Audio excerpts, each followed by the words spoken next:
Seeing is believing, and I have no proof of what I saw that day other than what I can describe. It was huge. It was like the weightlifter of cats. I think he's seen a black leopard, no doubt about it. He's just a guy taking his dogs for a walk who's bumped into something that he can't explain and wants to tell people without being mocked about it. Welcome to Big Cat Conversations. We speak directly to people who've encountered one of Britain's big cats. We also discuss the bigger picture. I'm Rick Minter, and thanks for joining me.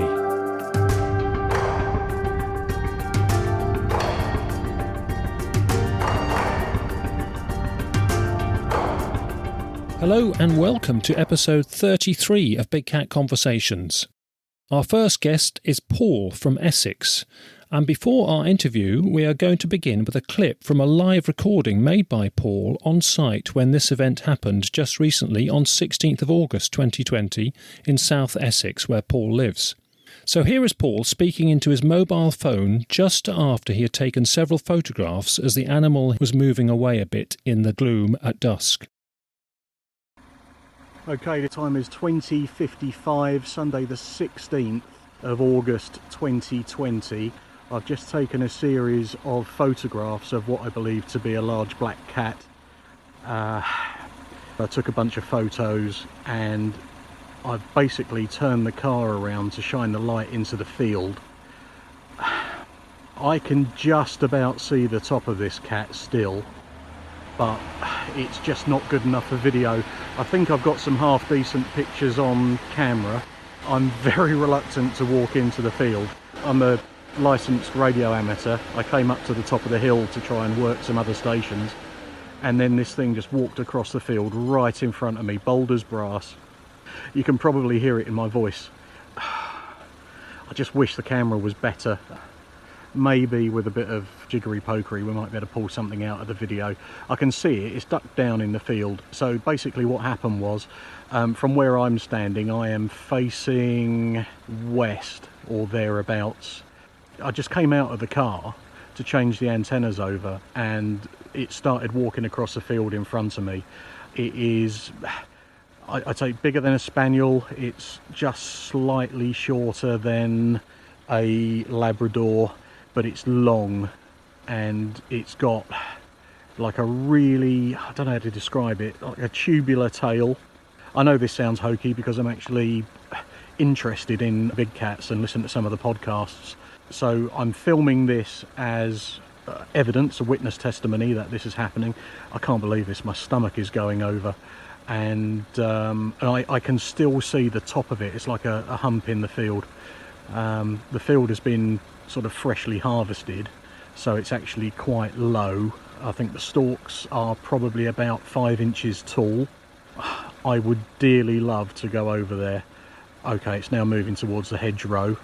Okay, well, there's not much else I can do with video. Now I can see some movement again. Okay, I'm going to put this back onto stills and see if I can get some more pictures. I can't believe this. I really can't believe it.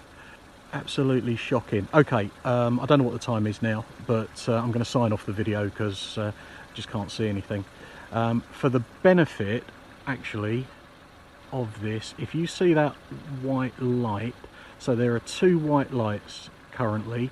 The white light to the right hand side, below that is the hedgerow, and then directly at the bottom of the hedgerow, and as my eyes see it, probably 3 or 4 inches to the right, that's where it is, ducked down in the field.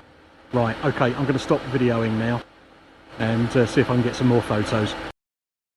So Paul, thanks for coming on and welcome to the show. Hi Rick, thanks for having me.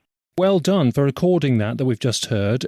This, Paul, for you must have been an extra surprise because you've recently developed an interest in it. You've recently started listening to the podcast, so good on you. Thanks for that. And can we start by just reviewing the animal you were watching? What struck you about it? One of the main things that stood out to me was the fur. The fur was incredibly dark. It looked pitch black and it almost looked wet with a sheen to it. It was shiny. It was a beautiful coat. The tail, as described in many sightings, was like a pipe. It was curved, but it never came above the height of the back of the animal. It stayed quite low most of the time. There was a slight curve at the end, but most of the time the tail stayed relatively low to the ground, I would say.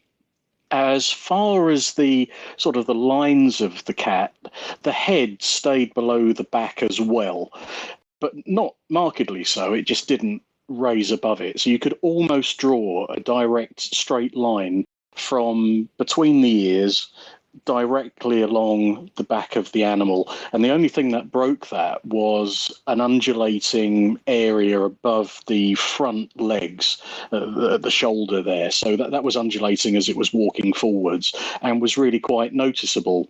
As somebody who's owned cats probably for most of my life, actually, it's not something that sticks out with house cats as much as it did with this. It really was noticeable. And the scale compared to a dog, the usual question that we ask? In the half light, I was guessing at possibly about the same height as a fully grown Labrador, certainly longer, really quite a long, sleek and slender animal, but height-wise, no higher than a Labrador. Yes, okay. And the length of the tail? Seemed strangely long, proportionately much longer than a house cat. And how far into the observation, into the sighting itself, did you realise or think, I'm watching something like a black panther and not a deer or a dog or something else? Almost straight away. I was outside of my car and my gaze went into the field where this animal was.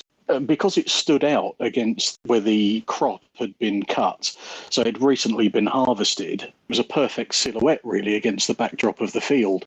The light was in that direction. I was facing west. So it came into my eye line straight away. Immediately, it just looked different to anything that I've seen before in real life. You could tell it wasn't a dog. It moved like a cat. It had real poise. It moved like a ballerina, but incredibly powerful. It was muscular. As it was walking, it was almost cocky. It was very nonchalant. It really didn't seem to care about being seen. So it was walking with a purpose, really. Do you think it was walking from A to B or on the lookout for rabbits or even thinking about deer opportunities? Or was it difficult to tell?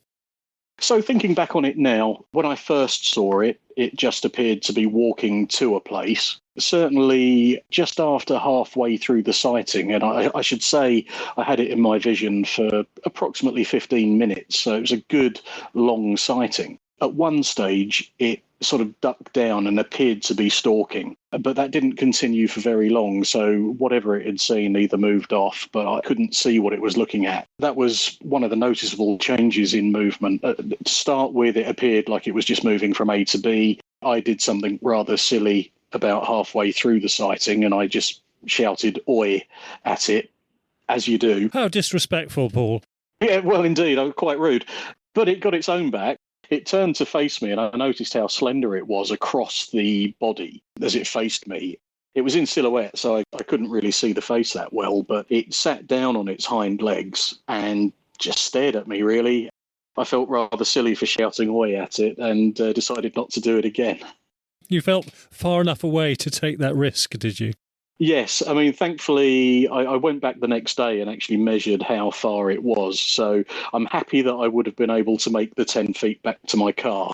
I was only happy, bearing in mind that I could see it, certainly at the end of the sighting, when the light was really failing, and I realised that the animal had a much bigger advantage over me than I had over it. Fine, and so that leads us on to your emotion during the experience. And yeah, at the time, how are you feeling emotionally? At the time, I was initially really taken aback. And then as it dawned on me, which probably only took a few seconds, I then became incredibly excited and felt very lucky. I was sort of kicking myself because the phone was in the car and I really wanted to be standing still and not moving at all. However, you sort of have to make that decision of just being an eyewitness or making an effort to try and gain some evidence of its existence. It's rare for people to have the opportunity and it to be at the right distance and for them to feel safe and composed to take a photo. But you presumably felt you had long enough to try to film it without ruining the experience. I did, yeah. It wasn't bothered that I was there at all, so I didn't see it as it was going to take an opportunity to run off. And bearing in mind, it was in the middle of a field. So by the time I got the phone out of the car, which I say was only about 10 feet away, it wouldn't have been able to have moved that far unless it was running full pelt. So I just took the opportunity to go to the car and pick out the phone, which was on the dashboard, and just started snapping away. You took several photos in stills, didn't you? And some people, of course, only take one, but you had time to snap away. I did, and subsequently, I was glad that I did, because I was using an iPhone, and the live photo system within the iPhone, it takes a short video and then chooses which is the best frame out of that video to use as a still. So I was able to use an app on the phone which turned the live photo, so that little section of video, turned it into a GIF. So I was actually able to see animation afterwards, and I was really pleased that I'd done that. And looking at the photos, the light is low and it does spoil the definition, unfortunately. And the tail is not really apparent much. And of course, the tail is such a crucial feature to include. So what did you think of the photos once you've reviewed them? The pictures aren't good enough to make out detail. So I think potentially that the tail has got lost in that noise, the picture noise, if you like, along with some of the background. It's something that I saw. So I do know it had it. It's just unfortunate. And I think perhaps if the light was better, that we may have got some semblance of a tail in that picture. It is so frustrating that if it was 5 minutes, 10 minutes earlier, you would have had some of the best range of snaps of a big cat walking through a field that anybody has seen. But you haven't, unfortunately. I think it was just the time. 5-10 minutes made all that difference. Absolutely. So the first photo that I took was at 8:48 p.m. and the light to my eyes wasn't too bad, but obviously the phone is not as good as the human eye.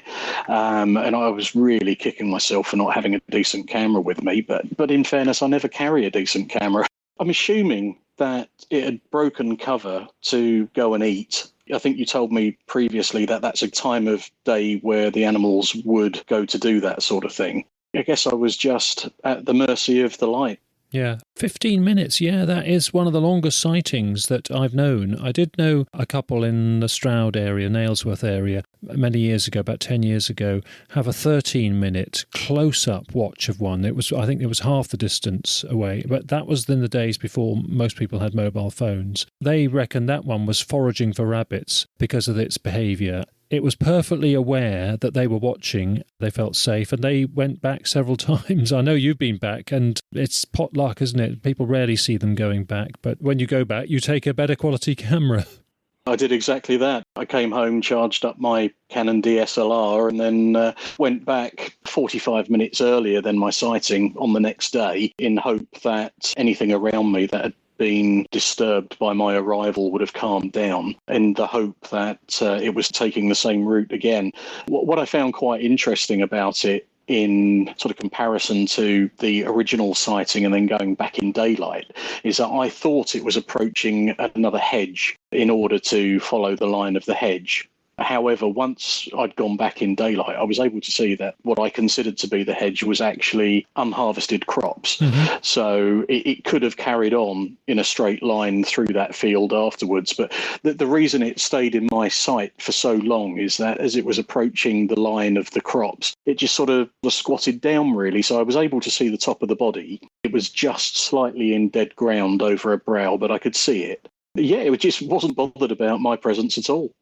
And the follow-up, was it the next day or the next couple of days, you went back to do an initial scaling exercise. I think you're going to go back again and do it a little bit more precisely, because you didn't have this system where you make a transparent photo of your best photo that you can hold up at the spot and look through it, so you get your scale prop reference for the reshoot exactly in the same position.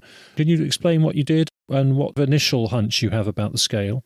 I'll give the result first. I believe that the length of the body, not including the tail, was somewhere around 3.5 to 4 feet from shoulders to haunches, if you like. So the tail on top of that.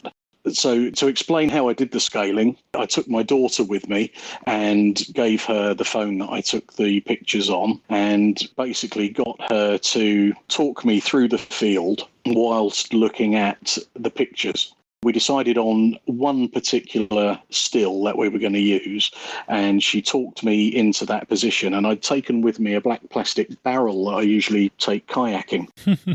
I put that on its side to sort of represent the main body of the animal. Looking at the two pictures, I don't think it's very far off, but you're absolutely right about the acetate. And I was unable to get an acetate made up, unfortunately.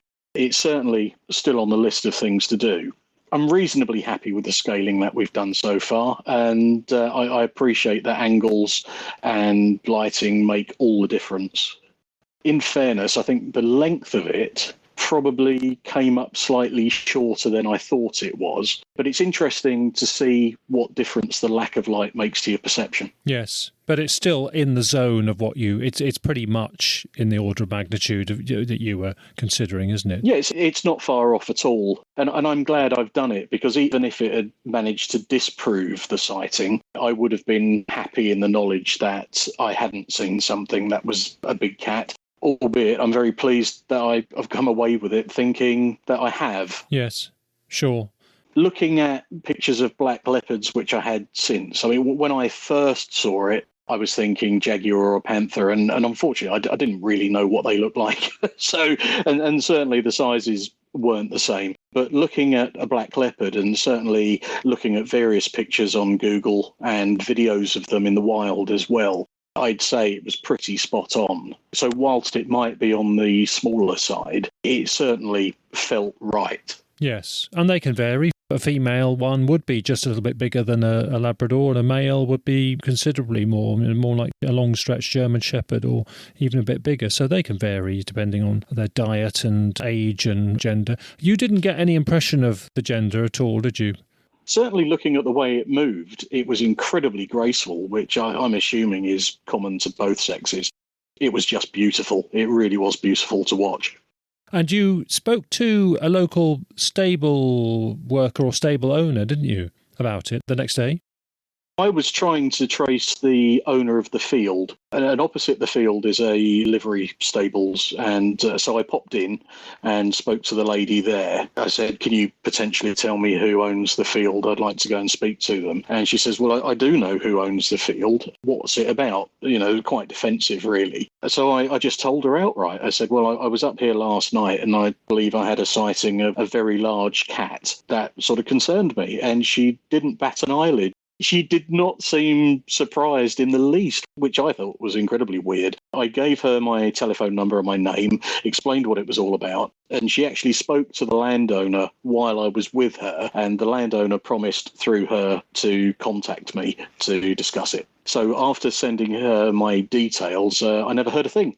Yeah, I don't know how to take that. And it's a week and a half later, and it perhaps isn't a priority for him, and it's so difficult to know, isn't it, what the attitude is. But and of course, it's more difficult speaking to people cold about these things. It is. I mean, I was expecting more surprise. I was actually expecting to be laughed at or to be told that I was being silly. However, the lady I spoke to, who was, I'm assuming, an owner of a horse there, she just did not seem shocked at all. So I do wonder whether it's something that's been discussed in the past. Yeah, and they keep it under wraps a bit. You now have learnt firsthand how awkward it is for a witness to say anything to anybody. Damned if you do, damned if you don't. You can understand why most people perhaps don't say anything. We assume most people don't tell many people. I'm very much of the opinion that I'd like to see the animal nice and safe and carry on with its life. I feel quite protective over it. Had I not had some form of corroboration through sort of the photographs and the short video clips, then I probably wouldn't have said anything to anybody, well, maybe very close friends. I was listening to another one of your podcasts earlier on where two witnesses were travelling in opposite directions on the same road. They were able to discuss it in passing. I think that corroboration probably made them feel safe enough to say something without being labelled in some way. So without the photographs and the short video clips, I don't think I would have said anything to anybody. I think people are relieved if they can somehow get some kind of confirmation through another person or through some reinforcing factor. Quickly on the photos, I mean, it's so difficult to know what to do, if anything, with photos that are potentially slightly helpful. I would say, I'm sorry to be a bit iffy about them. I would say they're not going to be that influential, although the fact that you've got several, you can see the movement, you can prove the scale, and I think most reasonable people hopefully would say, well, yeah, it can't be much else. A shame you haven't got the tail, but it has got the form. One of the animated pictures that I sent, it shows it lurching forward, and you can tell from the movement there that it's very cat-like. So based on that alone, I rule out any kind of canine involvement. I'm happy for the photos to be used to learn. I don't think you can pinpoint the location from the images. And it's so often the case that witnesses, they're hedgy and cagey in what they say because they don't want to compromise the animal. When you've had quite a sort of significant sighting, I would say a 15-minute one is a significant encounter, it's going to stay with you, isn't it? This is going to be a key event in your life. Is that, do you think, going to be a blessing for you or a curse? Which way do you think it's going to go for you? If I had to go between blessing and curse, I'm definitely seeing it as a blessing. There's no negative side for me. I feel incredibly privileged to have seen it. I feel this really overwhelming sense of protection and, I don't know, almost a kind of a secret thrill of having seen it. There's very few people that I've told. I've told my daughter, I've told one or two colleagues. I've only told people who were going to be okay about it. And I'm quite content with that. I would love for somebody else to have an independent sighting. And again, on the basis that the animal doesn't come to any harm. You live quite close to this location as well, but you had not heard of any reports in the press or through the grapevine or through the neighbourhood. So it was a complete surprise to you. It was a total surprise, something of a coincidence, because I've listened to 3 episodes of your podcast after hearing you on a different radio show. I subscribe to your podcast. I do a lot of commuting, so it's great to have something fresh to listen to. This was perhaps 2 miles away from where I live, so it's no distance at all. It's something that I can revisit very easily. I don't really hold much hope of seeing it again. In the few days afterwards, I did do some Googling and found out that within sort of 20 to 25 miles, there have been, over the years, quite a few sightings. So I do wonder whether it's the same animal or part of the same family. I find that in some way quite comforting that it's on the move and hopefully won't come to any harm. Yeah, sure. You never know whether it's the same one or different ones that are related or not. Certainly, I would say 20 miles west of you, I've got some cameras up at a key business. Police went there and they prompted the person to get in touch with somebody like myself to put cameras up and help monitor the situation. That was a big black one that's seen, but to compound things, they've heard recently twice in late evening the mountain lions, the high-pitched screechy scream of the brown puma type cat. So, but that does happen. Both types of cats get seen. We heard that recent episode revisiting the Exmoor beast when black ones were seen and brown ones were heard. Reflecting the fact that there are many more sightings across Britain and in the home counties even, what do you feel more generally about big cats possibly naturalising, Paul? Have you got a personal thought on it? You might be able to assist me on this, because I thought on the balance of things that initially perhaps it was missed sightings or somebody's seen something and it was actually something else. But for these animals to be around, they need to be breeding somehow. So as I understand it, a lot of private zoos and menageries were released at some stage. But would they have been released as breeding pairs perhaps? Because I would have thought that a male and a female in the UK would have to go some to bump into each other. Yeah, but it depends how many there are, and they're really hardwired to find each other. And sometimes there would have been a founder population from a release which included a male and female. They live their lives mainly as solitary cats. Most of the cats, virtually all of the cats other than lions, are mainly solitary. Once mothers cast off the litter after 18 months to 2 years, she's back on her own again, and they live a sort of solitary life with a male encompassing female territories. They do these scent marking back foot scrapes into a sort of crescent and then scent mark those. And so they communicate by the male is spending his whole time really looking for estrus females in that kind of method. They're calling when they're in heat and they're scratching trees. So there's various communication signals. That's their purpose, to communicate. So they will find each other. But of course, in a country with a very, very low population, I think the breeding is, hit and miss. But those of us who are trying to find out more do feel, as radical as it seems, there's some territory set and they can meet and breed. If you listen to the podcast, there's some credible people talking about mother and cubs now. That one you observed, you wouldn't have felt it was straight out of a zoo or straight out of a release situation. It presumably looked wild and as if it knew its place from your observation. No, this animal was very self-assured. It knew what it was doing, and it certainly looked more at home than I was in the field. But the points you made there are very interesting. That was the only real thing that I was dubious about as to whether there would be enough for a breeding population. But if there is, then I think they should be left to get on with it and live their lives. And they're absolutely amazing animals. It's all well and good seeing a video of one on YouTube, but you don't get the sense of beauty and mystique that you get when you see one in real life. That's something that really stayed with me. And I can understand what you were saying earlier on about people who become obsessed with it, because it's such a magical sight that it would be very easy to become obsessed.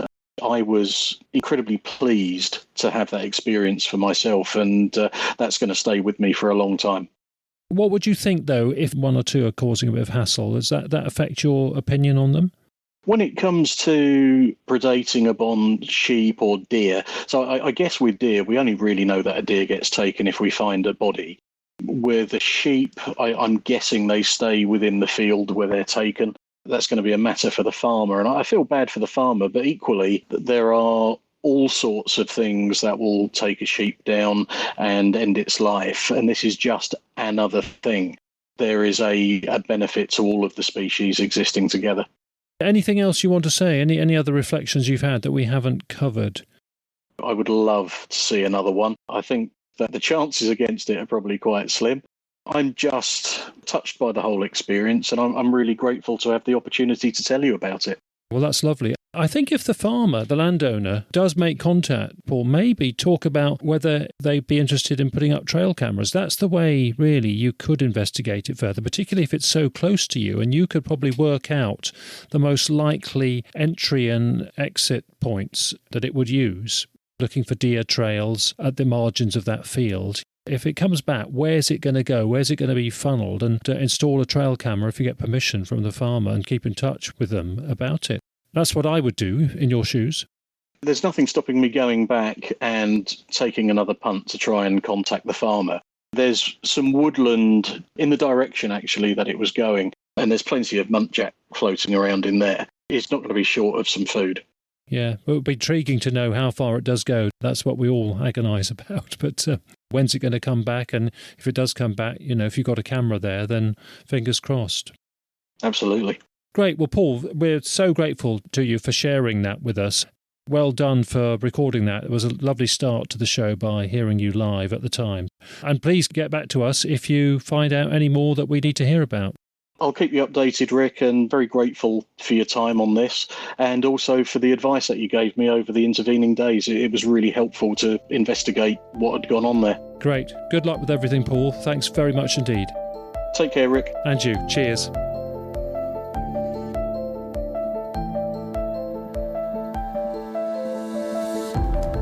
Before our word of the week, a quick pointer to the website, because although I was a bit brutal about Paul's photos that we've just discussed, they're of course worth a look at, and you can judge for yourself. They are under episode 33 on the references and links page of Big Cat Conversations website, and there's a daytime photo of the barrel that Paul mentioned, and that helps to indicate the scale. A big thanks to Paul for permission to show those, and I ought to mention that Paul's daytime job means he is a trained and an experienced observer, and you may have picked that up from his style and his whole approach, especially in his live recording that we heard at the start. Now onto our word of the week, and that is chuffing. Chuffing is a snorty greeting sound that some large cats can make, and it is non-threatening in its nature. It seems to be more observed in tigers, and there are plenty of examples of tigers doing that on the web if you do a Google search for chuffing. It is also called prusten, and that is from the German verb to snort or to sneeze. So it's a non-threatening, mainly nasal sound, and one of the cats at Exmoor Zoo exhibits it well, and so we'll hear a little bit more about it coming up in the second half. So in this next half, we meet Danny Reynolds at Exmoor Zoo, talking about the Exmoor beast and the black leopards and the pumas at the zoo. During the visit, we wanted to record Nico, the male puma, chuffing, and play it on this episode, but he didn't oblige, unfortunately, and that was probably because we just rattled him a bit by filming him reacting to a life-size replica puma that we took along. You can see him eyeing up the model puma on a clip on Britain's Big Cat Mystery, the documentary Matt Everett is producing, coming out very soon now. We wanted to gauge Nico's reaction to a decoy model like that, so he was still calming down, so we could hardly expect him to be his normal self, chuffing away when he walks past visitors. Meantime, on the website references for this episode, we've got a short clip of a captive black jaguar chuffing away, nice and close to the microphone. So that illustrates it nicely. Amongst all the reports I've known of big cats in Britain, I've twice known of witnesses describe the chuffing noise pretty much perfectly, even though they didn't know anything about chuffing and prusten. One of those incidents was a milkman, and he was on his early morning rounds, and he came upon a large black panther in a garden in the morning gloom. He was freaked out, of course, but he said the cat made that noise. The cat then turned and calmly walked away, exiting the garden through a hole in the hedge onto an adjacent track. Shortly afterwards, he found out the next-door neighbour, an old lady, was leaving out prime chunks of chicken for the local foxes, so that might have had something to do with it. Now on to our second half, and this is part of the visit I made to Exmoor Zoo in August 2020. So here we are with owner Danny Reynolds by the black leopards and the pumas.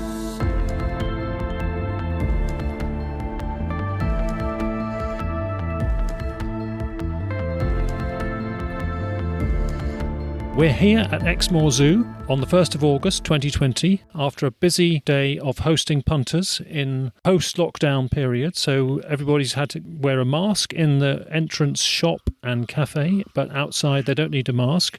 We are joined by owner and director Danny Reynolds, and we've just done filming sessions for Britain's Big Cat Mystery with the black leopards, responding to the replica black toy, and they've been very suspicious, and Danny's been commenting on it. And Danny, thanks for coming on and joining us for Big Cat Conversations. You're more than welcome. We're sandwiched between Maine wolf, puma and leopard. Everybody's gone home. Birds are in the background, and it's a lovely evening. You can almost imagine the cat out there at this precise moment. And to be honest, our lot are listening in as well. You know, they're intently curious. Yes, we're being eyed up by Ebony, the black leopard, as we speak. We'll come on to Ebony and black leopards in a minute. But first, Danny, how's it been with lockdown and COVID? Has it been presumably pretty stressful for you as a zoo owner and director? I always liken it to being a farmer. If you farm and you have a crop and the crop fails, if you haven't got any money in the bank, what do? Zoos are based on people coming in the door, and if you turn the tap off, you just can't turn the costs off. And we actually got within 6 weeks of closing down, and we qualified for the government COVID zoo grant. There's nothing to do with us. We've traded like this for 28 years. It's always been the same. But if there's no people in the door, you have no money. And I suspect there's an awful lot of people in the UK doing this now. Even now, because we've got to allow for social distancing, we've had to cap the numbers in the zoo, so we're operating at about 60-65% normal summertime visitor level. Have you observed differences in the animals day to day with no visitors?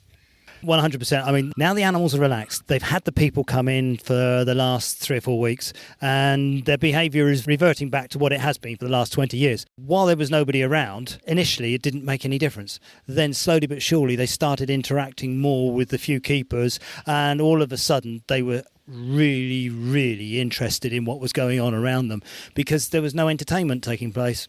It's a very strange thing to say, but as a zoo owner and somebody who's looked after animals for years, it's very quickly obvious when an animal has got used to it, like the environment it lives in, and then it changes. Yeah, so different forms of enrichment, basically. People are lovely enrichment. They genuinely are. The more they scream, the more the small families do. And then you get the older generation like myself who quietly walk around and like to look. And of course, as far as the animals are concerned, they're sneaking up on them. And you can see the differences straight away. So we had to do quite a lot of environmental enrichment as well as the basic husbandry. And of course, at one stage, there was like 4 of us doing it, and there used to be 16.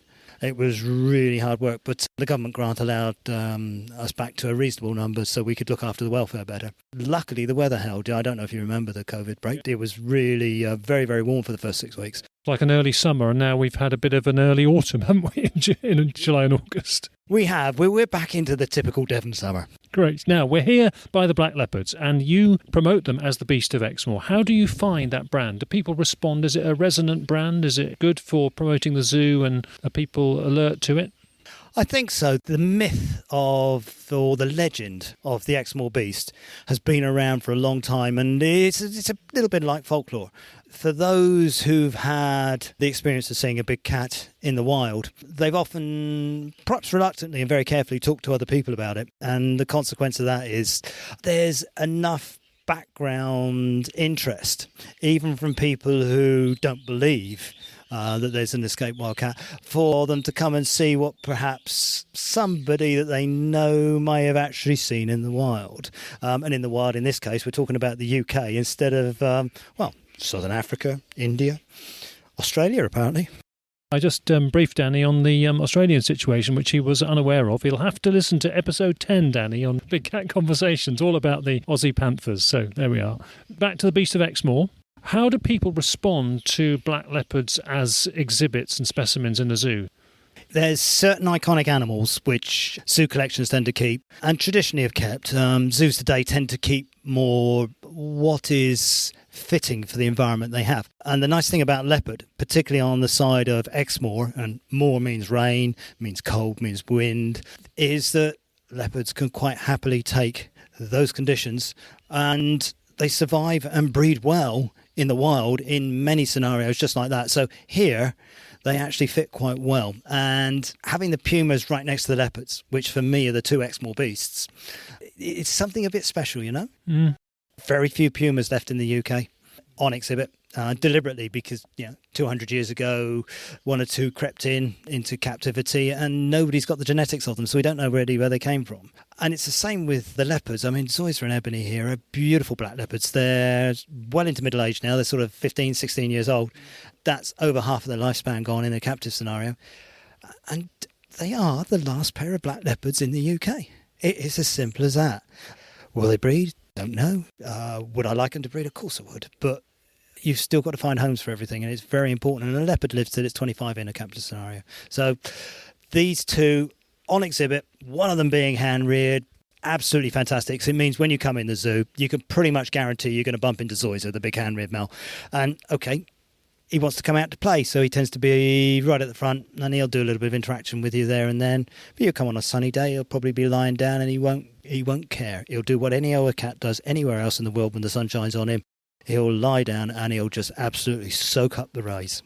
Absolutely beautiful. And, of course, you get the leopards down here on a nice sunny day, and you get that beautiful sheen and colour coat where you actually see, because these are melanistic leopards, yes. Black. Yep. And Zoysia's rare because you can actually see the rosettes pretty well. Yeah, you can, and that's what's so nice about a nice sunny day in the summer. You can come down here and you can get that beautiful coat pattern and colour, and you can actually get close enough to sense the power and the majesty and to be able to interact in your own way. And that's probably one of the unique things about this zoo compared to other places.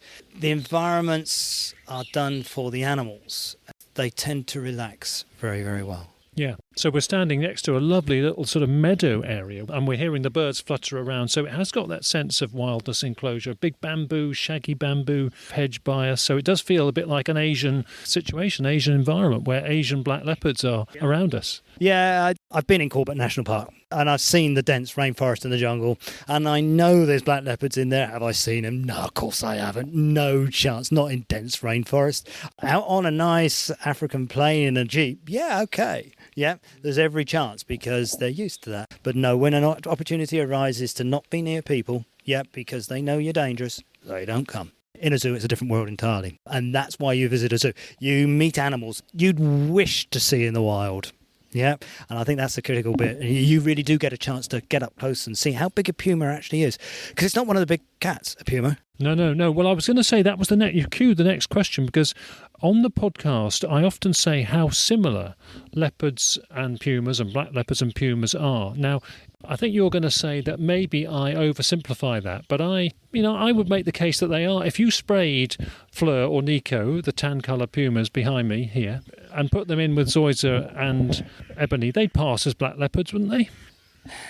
Yeah, so okay.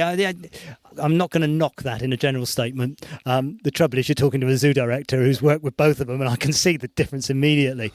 I can sense a long diplomatic answer coming back to put me in my place. You can still see the cheetah origin inside that puma, whereas the leopard with a different angular face and different body structure and walk is completely different. But yes, I can see what you're saying. If you had a glimpse of them from 50 metres at dawn or dusk in the wild, okay, the ear shape is a little bit different. The tails are marginally different, but they're pretty much the same form and behaviour. Okay, the vocalisations are different, but... A general person would have a problem telling those two apart, but I don't think that's the point. The point is everybody be able to tell a cat. Yeah, we all keep cats and dogs, and you instinctively know when you've got a cat in front of you. The way the body posture changes and the tail's held up and the way they interact with the environment, yeah, they're much more working with the environment than a dog is. A dog is there. Yeah, a cat is amongst things. Yeah. And chooses its moments to reveal itself and be active or whatever. Yes, and it very much is a case of choice. You don't surprise a cat. They've made a choice that they're not too worried about you there if they're going to see them. And that's the critical thing about the zoo exhibits. You need to understand your animals. That's key. And that's why I love Zoysia. Zoysia's hand-reared. He's been hand-reared since 6 weeks of age. And he is reverting back to a leopard, but he'll never really be a leopard, and he just loves people. He lacks wildness, which Ebony has got, but it makes him a better zoo specimen because people can see him up close and pacing around, and he makes little sort of... he doesn't chuff like Nico. We'll talk about Nico's chuffing, the male puma's chuffing in a minute, but Zoysia does make little grunty sounds, doesn't he? Zoysia will interact. He'll interact much better now with Ebony. I mean, it took him 6 months to even acknowledge she was in the pen because he'd been hand-reared. The whole integration of the two was unique. We have now got proper cat copulation taking place, but that took nearly 7 years, and you'd think that would be ingrained, because of that hand rearing part, and because he wants to interact and he latches onto people, particularly the keepers and myself. It's really nice just to take your time and look at the animals and watch them working their own environment. You can get a really good understanding in a zoo captive scenario about what they're doing in the wild, and you've got to be able to put it together and understand. Now, onto the vocalisation of the pumas. Now, both your pumas, I think, are sparkling cases of adults in their prime. I think they could be used in film sets, but they're perfect specimens. But Nico is an absolute gent. When he goes past you in the outside bit, there's a glass bit that you can't hear him, but through the chain link fencing at the side, he does chuff when he goes past you each time. So what's that all about? He does it all the time, and he won't do it for a stimulus. He'll only do it when he's in the right frame of mind and when he's relaxed, in many cases. He will occasionally do it when he's surprised, and he will also do it when he wants to interact. It's not one I can put my finger on, and I've looked after him for 15... Oh, hang on, let's get this right. Oh, it must be 8 years now at least. Gosh, yeah. I'm trying to think back. I mean, they've had 3 lots of triplets. They've been on the Norrin for 4 years now, which is to stop them breeding. And that's a real shame. With some lovely triplet babies. But it's a sign that he's not stressed and he's acknowledging the human being in front of him. My interpretation of it is that he's saying, I'm okay, you're okay. There's no need for a confrontation, no need for a scrap. Nobody's going to get... Yeah. I haven't seen any of that sort of confrontational snarl, grimace, change of face attitude that you expect with your own cat when it meets another one or anything like that, or a dog or anything similar from him in the whole time I've been working here. He is... the puma as such are a lot more relaxed and chilled as a species, even compared to a leopard. I often tell people if I'm doing one of the talks up here, and I don't always do them anymore now, that if I inadvertently walked into the pumas, I'd probably walk out again. Whereas I make the response, if I did that with the leopards, I think you'd be in hospital. I think somebody would have to come and get me out. Yeah. Yeah, okay. Can we go back to the leopards and just ask you an irresponsible question? And that is that if I was going to be daring and theoretical and say, Danny, let's actually let Ebony out for a few nights, what do you think she would do? Would she come back for food? Or if she managed to swat a rabbit, do you think she'd want to stay out? How quickly would something like Ebony, a fairly wild zoo specimen, go feral? Because that must have happened, we think, as part of the background to the Beast of Exmoor and others around the country. But would she come back initially for food, do you think? If Ebony escaped her enclosure and I wasn't quick enough to shoot and kill her, which is my requirement under law, she'd be gone. You'd never see her again. You don't think she'd come back the next day at 5 o'clock for food? No, this is a leopard. The leopard will adapt. Its instincts are there. I know from other cats which have got out, within a day or so, they're catching and killing rabbit. They've taken on small deer. They'll even go to sheep if need be. They don't particularly like sheep, but they will if they're hungry enough. The world will open up and it will change from what she was used to, and she will just go on and on. We'd better let Zoyser out then, because he'll be back, won't he? Unfortunately, Zoyser will come out of the enclosure, he'll walk round here, and the first person he'll want to play with is the first human he bumps into. He's very strong, very large teeth. Okay, so Ebony would initially survive on small prey that she can manage, but she wouldn't be able to bring a deer down straight away because she hasn't been taught, and it would take a while, and she'd botch it initially, wouldn't she, for a while? Yeah, this is all in the land of supposition. With a lot of animals, there's the built-in genetics and hard wiring, which, as they get hungry, I think clicks in and works very, very quickly. Just because they've been fed for a long time with dead meat in a set period of time doesn't mean to say that they're incapable. And I know from my own experience here that if opportunity arises, it's taken, and it's taken so quick you couldn't blink. So from my point of view, I really think once they're out, they're out. Fair enough, okay. Now, in some sanctuaries and wildlife parks and zoos, they believe that when the female leopard or female any cat has been in heat, this is in Britain I'm talking about, wild ones have been attracted and have come and responded to that, and they've actually seen or heard a male calling or visibly in the background in fields next to the zoo. Do you think that's ever happened here?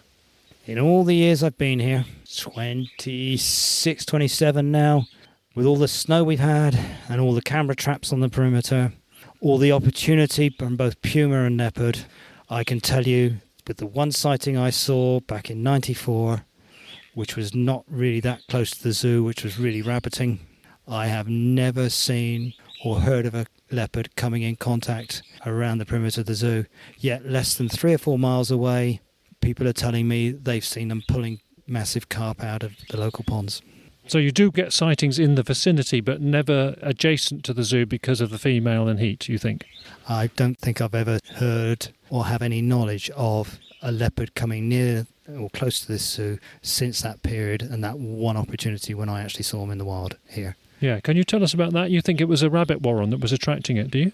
Yeah, it wasn't long after we actually got here, because we took the zoo over in 93. And when we did, there was a massive rabbit warren. You'd see up to 1,000 rabbits out there. Unfortunately, the Chinese visual hemorrhaging disease came in and we wiped the colony out about 2 years later. But the puma that we saw, we are sure was actually hunting and was here in the vicinity because of the food source. It was at least 20 separate local people who bumped into it into a 2-week period, and then it was gone and never been seen back since. And many of those people didn't know of each other's sightings, presumably. So No, that's the good thing about being a zoo and a focal point. You get to learn from various people, bits and pieces, and you can amass things over time. Independently, the different witnesses and the statements and the people you meet verify one another. You get to paint a very nice picture, and it's amazingly interesting, and it's the one talk I really enjoy doing. But I have to let my keepers do it, because without being horrible, that's why they look after the cats, and it's their one opportunity to talk about their own animals that they're looking after. Well, finally, big cats out in the wild more generally and more distributed across Britain, it seems. What's your general view on that? Is it good thing, bad thing? Do we know? Are there issues that we've got to be alert to? What are your sort of views on the issues? I think it's romantic.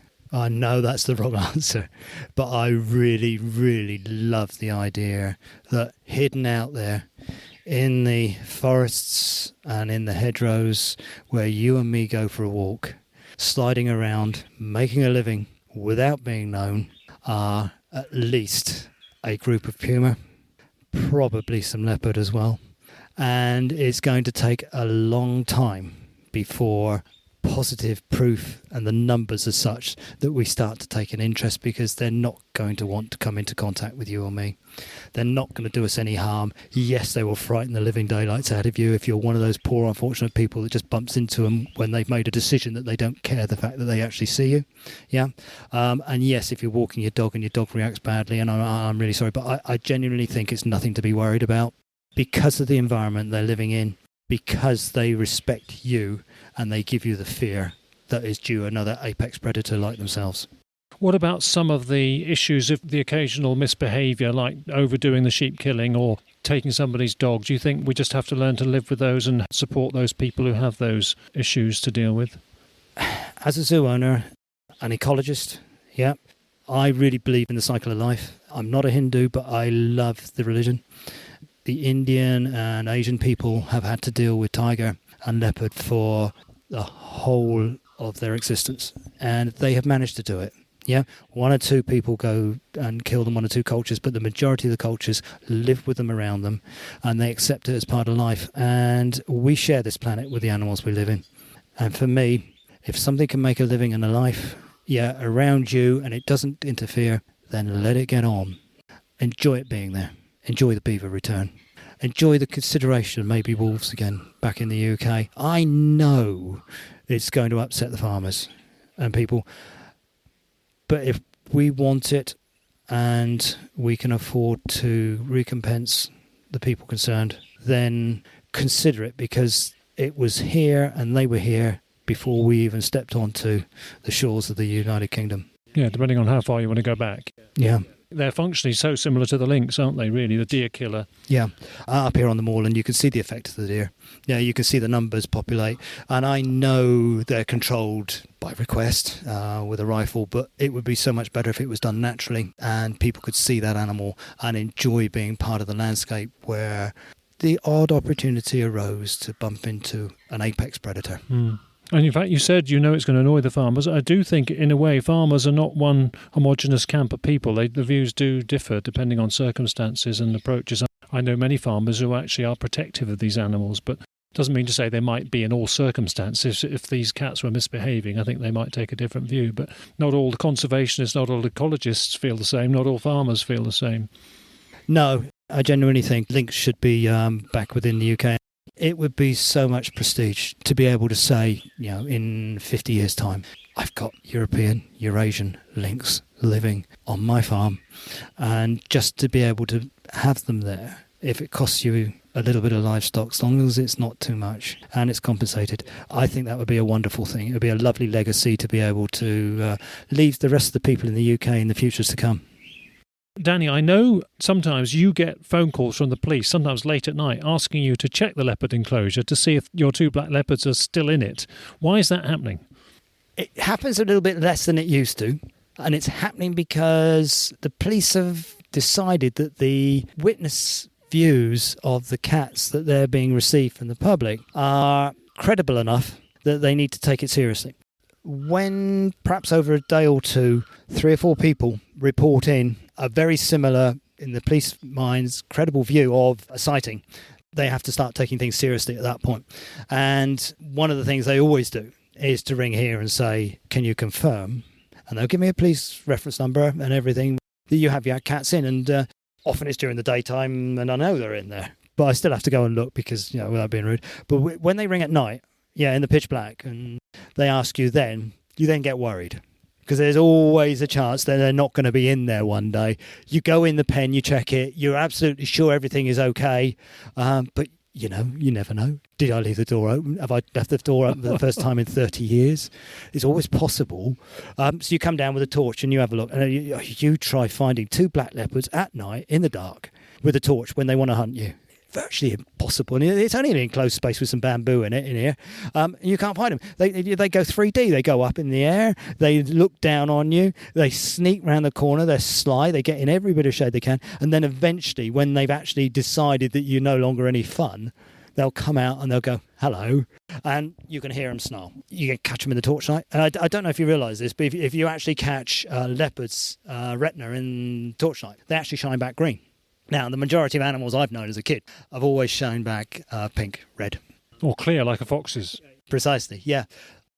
Green. And attach it to a black face and a set of white teeth which open up at that point and a pink tongue that comes out. And you go, oh, you can feel the hairs on the back of your neck going up. And they're behind chain link. And you think, yeah, okay, I know you too. You're in there. That's all right. That's lovely. So you go and report back to the police. And every time I ask them why, and I always get a different story every time. But sometimes it takes at least 2, 3, 4 sightings before the police will actually contact us until they think it's credible just to check that our actual leopards are in, particularly if it's black. So it keeps you on your toes, and it is a sign the police are taking sightings credible, or some of the sightings credibly. Definitely, and I mean, the wildlife liaison officer for the area is often in contact. We often talk, and he's borrowed my camera traps and various things for checking out scenarios like this. And from my point of view, it's all part and parcel of being on Exmoor, you know? Yeah. And I think the Exmoor beast is the Dartmoor beast, is the Bodmin beast. It just wanders around a bit and it keeps everybody on their toes. Yeah, the zoo is part of the ecosystem. That's right. Thank you, Danny. All the best. As we close this show, there are no special announcements this time. So just a note on the next episode, which is The Misfits. So we won't be talking about black leopards and pumas, although actually we will just a bit because one of our guests saw a puma in the wild in Texas. So we'll learn quickly about that. But he's on the show because he saw an unusual large black cat in East Sussex a couple of years back. We'll hear about that encounter and how he worked out what type of medium-large cat it most likely was. Our other guest for The Misfits was driving in Hampshire in the summer, and she was seconds away from hitting a very large, unusual cat when she did an emergency stop to avoid it. So she got a dramatic close-up view as it walked away unscathed. So 2 oddball cats to hear about and consider next episode. That all brings us to a close, and a big thanks again to our guests Paul and Danny. Thanks for listening, everyone. Please take care of yourselves, and looking forward to being back with you next time. Bye for now.